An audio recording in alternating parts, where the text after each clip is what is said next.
And welcome into the kitchen for Food City Friday. Chef Julie is here, and it's all about apples today. It is all about apples. You know, earlier this week, my family and I went up to North Carolina to one of the high country orchards, had an awesome time. Really? And my kids, they love to pick apples, but the thing they love the most is the apple cider donuts that are there. I don't think I've ever had one of those. Well, they're really, really good. You should try one. Apple cider donuts. Yes. Okay. And when I was on the way home, I was trying to think of taste from the orchard that I could bring here on Friday. So everything today that you see was kind of inspired from that trip. So we're going to start with some apple pie filling, because once we have that made, we can do lots of stuff. Right.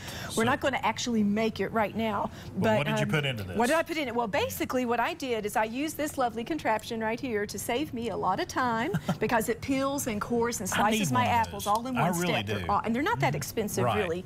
And what I did is I took a large jelly roll pan and I put my sliced apples on there along with some flour, sugar, butter, spices, lemon juice, everything you would put in an apple pie, but just spread it out on a big jelly roll pan, pop it in the oven. It only takes about 20 minutes. Now, do you have tender. a favorite apple that you like to use for apple pies? Well, I'll be honest, this is actually Mutsu and Granny Smith, but there's lots of really good cooking apples out there. So you can kind of mix it up. Golden Delicious is good. There's lots of Galen's, Fuji's, whatever you like, whatever you have, or mix it up if you want.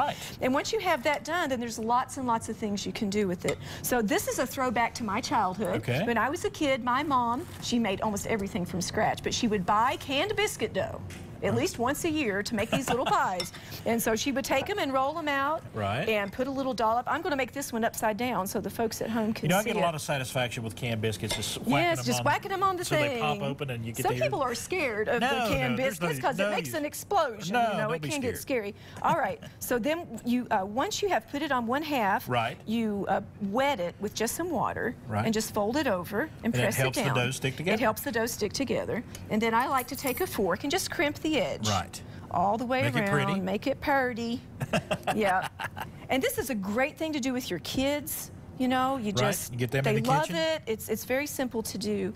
And then we're going to kind of use a griddle. That's what my mama did. She used a griddle. We didn't fry them in grease. I know that tastes awesome, but that's not what she did. And just put it on there. And just let it get to cooking. Let them cook. The only thing is you do have to watch where you've crimped it when you flip it over. Sometimes that side doesn't want to cook as well as you want. So just kind of watch it. I also learned I had to put my griddle on a little bit lower temperature. If it cooks too quickly, the outside gets done, the inside dough is a little doughy. When you're finished, you have one of these little jewels right here, which looks real humble, but it tastes really good. Oh, it tastes really good. And you know, this isn't the only way to do it. In fact, if my assistant will hand me that little package over there, I have some out front, but she can, we have a wonderful assistant today. Thank you.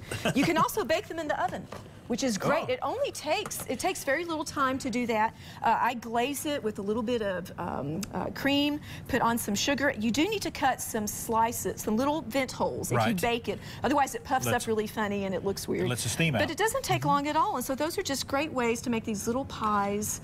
Quick and easy, no fuss at all. And we're going to come back in a minute because you've got some other... I have some awesome. I cannot wait to show you my apple pie syrup. It is the bomb.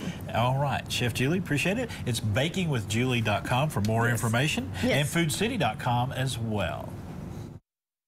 The preceding portion of Daytime was sponsored by